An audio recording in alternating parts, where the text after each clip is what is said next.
Hello everyone, this is part 2 of chapter 1, Everfree Discovery, of the story Past Sins by Penstroke.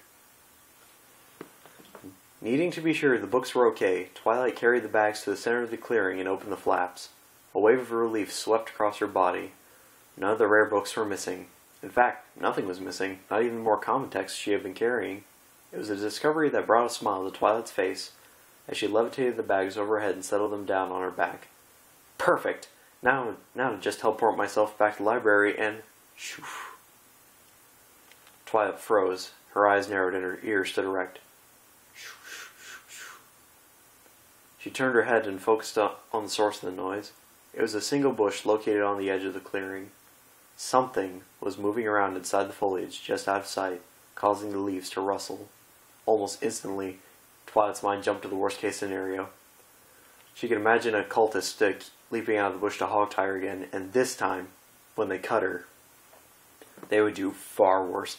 They'd use something bigger than a dagger, like a sword, and they wouldn't just make a little paper cut either. Twilight shook her head firmly. No, she couldn't think like that. That bush was too small to hide a full-grown pony. It was probably just an animal. Yes, it was just a rabbit or something. She'd just get a little closer, and the furry little creature would pop out and scamper off, and she could finally breathe. Unless it was a snake.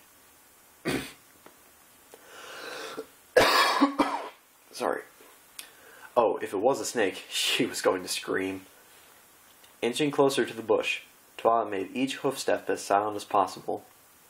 She strained her eyes to see into the darkness, and kept her ears pointed forward to pick up any sound that might clue her in on what was hiding there. The branches rustled again, but whatever animal was inside had yet to jump free. Flash! Crack-a-croom! Twilight leapt, screamed, and galloped in the exact opposite direction of the bush before she dove behind a tree on the far side of the clearing. Her heart was pounding so hard that it felt like it would burst out of her chest, and Twilight put her hoof over her ribcage in a panicked attempt to make sure that didn't happen. She began breathing deeply, trying to calm down while as she looked up at the sky. It was just a storm. It was just thunder. It was just thunder. Thunder that scared me half to death. But it was just thunder. As Twilight tried to calm herself, she began to hear something. It was soft at first, but as Twilight managed to calm her breathing, she began to hear the sound more clearly. It was... crying. Some pony nearby was crying, and from the sound of the voice, it was a young filly. Hello? Twilight called out, her ears swiveling as she tried to pinpoint the sound. Is some pony there? The crying quickly fell silent, as if the voice's owner was trying to hide. However, Twilight had been able to figure out the general direction it was coming from. She moved back into the forest clearing and continued to listen. It's okay, I'm not going to hurt you. Twilight heard no voice call back to her, and she could only sigh and shake her head. I must have just imagined it, she told herself quietly. She closed her eyes and began to prepare her teleportation spell. Flash! Crack-a-croom! Again, the storm caught Twilight by surprise. It wasn't as bad as the first time. She was able to keep herself standing in the center of the clearing instead of galloping off to hide. She did, however, throw an annoyed glare up the clouds for startling her twice. The thunder had also brought with it another sound, the crying Twilight had heard earlier, and it was close. Her first instinct was to call out again, but she decided against it for fear of the pony falling silent again. Instead, Twilight swiveled her ears forward and listened. The crying was now accompanied by some rustling, and it took Twilight only a few moments to pinpoint its source. It was the bush from earlier, the one Twilight had feared hid some horrible danger. More concerned about the other pony than the possibility of being attacked, Twilight crept over to the bush as quietly as possible. As she drew close, she reached out with her magic and began to carefully grasp at the branches. If whatever was inside the bush decided to run away, Twilight wanted to at least get a good look at it before it escaped.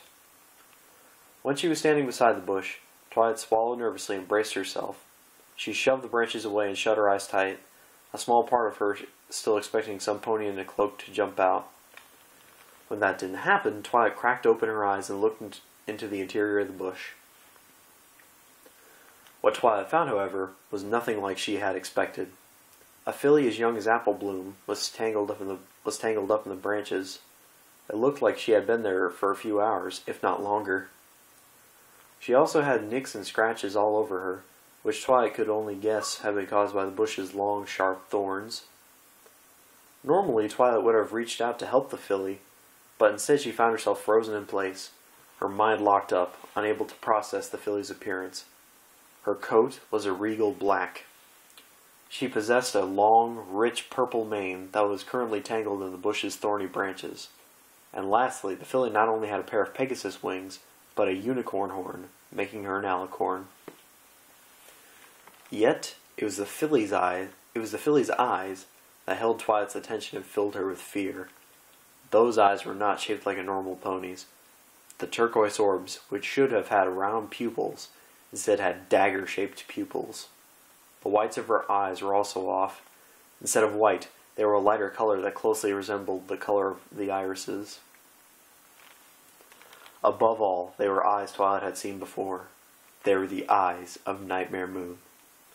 Twilight felt her breathing quicken as her memory slipped back to the night before.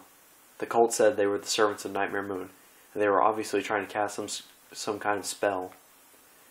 She'd admit she hadn't gotten a great look at the clearing, but she had seen the spell lines, bowls with powders, and the spell they were attempting.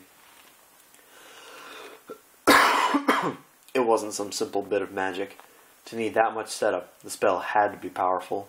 Possibly the most powerful spell Twilight had ever seen. On top of that, they said they were the servants of Nightmare Moon. Yet, there was more to it than that. When they started to cast the spell, Twilight could feel it in her horn. The air had become saturated with magical energy, and as the spell began to progress, the magic began to change, to feel familiar.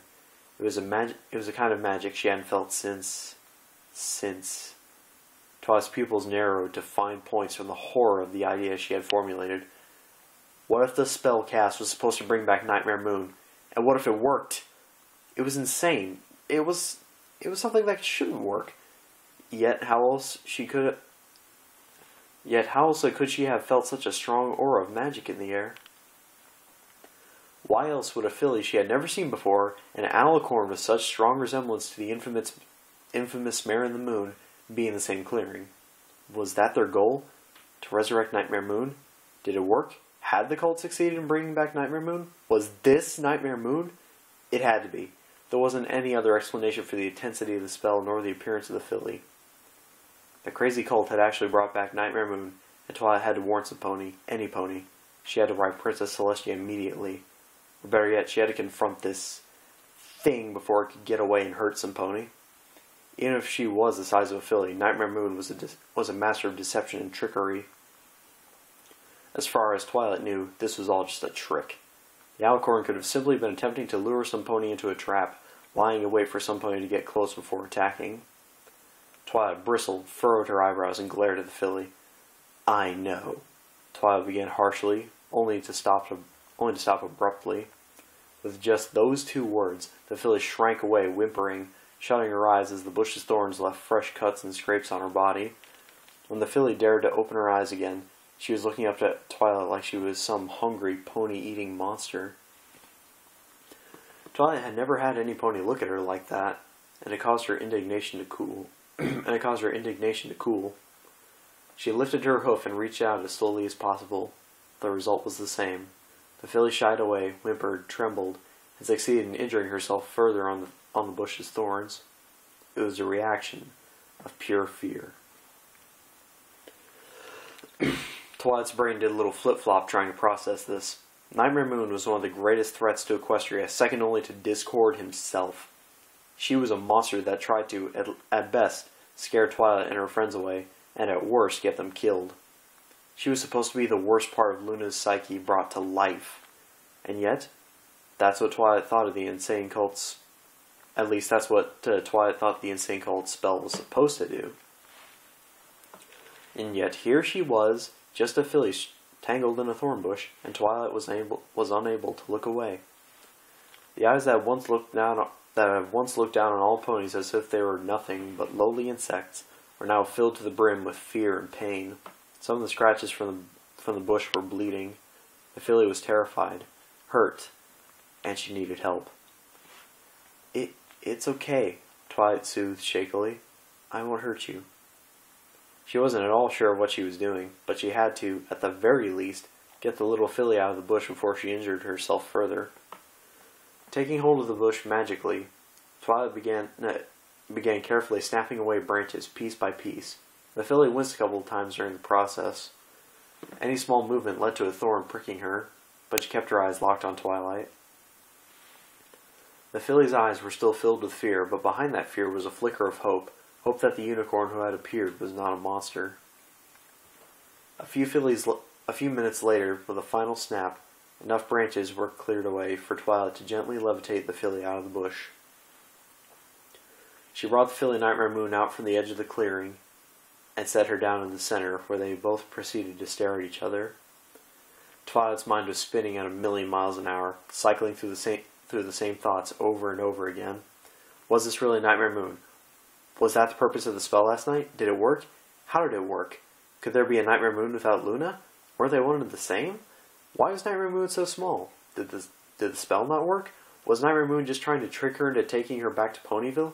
What if she was only pretending to be so small and helpless? Was she dangerous? Was this really Nightmare Moon? Round and round the thoughts circled. Twilight was unable to stop herself. It was the storm that finally managed to break the endless loop. Another wave of thunder cut through the air, snapping Twilight back to reality. Just as quickly, she noticed that the filly had rushed up to her, trembling like a leaf. The filly clung to Twilight's leg, eyes shut tight. She was scared of the thunderstorm. Would Nightmare Moon ever be scared of a storm? Could she just be playing a trick, trying to lull her into a false sense of security? Twilight just couldn't be sure. Her mind was telling her that the filly couldn't be trusted, that she should just leave her in the forest, tell Princess Celestia, and let her deal with it. At the same time, if the filly was Nightmare Moon, Twilight couldn't just leave her in the forest. If she did, then there was a chance the filly would disappear. No, if the filly was a danger to Equestria, Twilight had to keep track of her, if only to be sure she couldn't hurt any pony. That, and Twilight couldn't deny it didn't feel right to leave any pony alone in the dangerous forest, even a pony that was arguably an enemy. Would you like to come back to Ponyville with me? Twilight asked, unable to think of a better way to try and ask the filly to come along willingly. The little pony remained silent, but her eyes spoke her reply even before her head did. She nodded shakily and clung even closer to Twilight, looking upon her like she was a grand savior from a storybook. Twilight might have smiled at this if it weren't for the raindrops that were starting to fall on her head. Oh, great, Twilight muttered, flinching a bit as the rain started to worsen. With the storm coming quickly, Twilight did the only thing she could think of. She picked up the filly and nestled her between her saddlebags. Twilight then turned her magic above her head, projecting a transparent barrier just in time to shield them from the rain. Twilight then took in a deep breath and tried to cast her teleportation spell, but she couldn't get it to work. To teleport herself and others, Twilight used not only her magic, but also the magic that occurred naturally in Equestria. Yet, no matter how hard she tried, she couldn't draw in enough magic from around her and the filly. The air had been leached dry of all magic, even though the evening before it had been oversaturated with mystical energy. Finally, Twilight was forced to give up. If she strained herself any further, she wouldn't have enough magic to power the barrier spell separating her and the filly from the rainstorm, nor enough energy to walk all the way back to the library. With a sigh, Twilight began to walk. She could only pray to herself that she'd get back before Spike panicked and sent a letter to the princess.